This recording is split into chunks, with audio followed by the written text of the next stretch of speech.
Hey, I'm Gavin Hampton. We're here at Ironman GNCC, and I'll be showing you my new GTE bike. Are you ready to go GNCC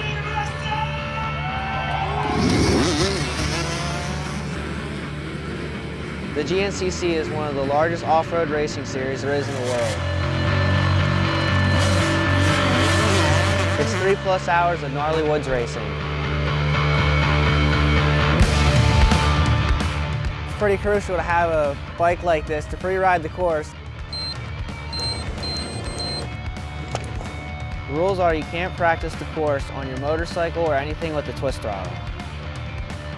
I'm stoked to have a bike like this. It helps keep me fresh for race day, helps me learn the course, and helps me ride my dirt bike in the woods.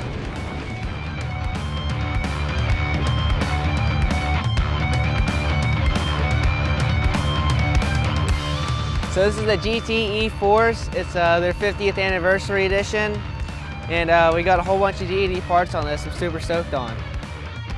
So we got the black label Deity bars, stem, T-Mac pedals, and they blinged us out with matching valve caps.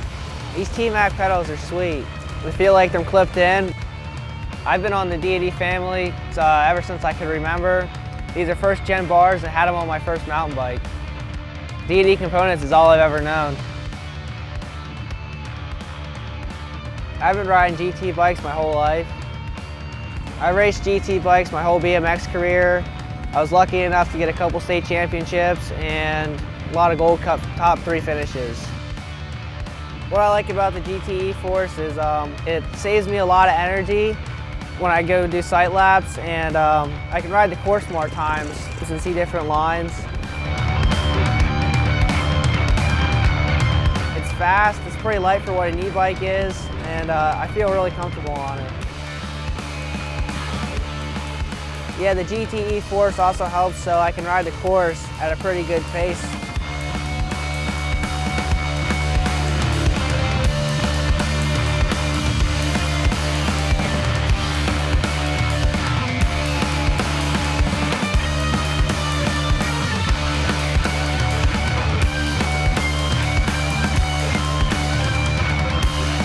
I'd like to thank GT, Deity, V-Rubber tires, and Sealant helped me set this bike up.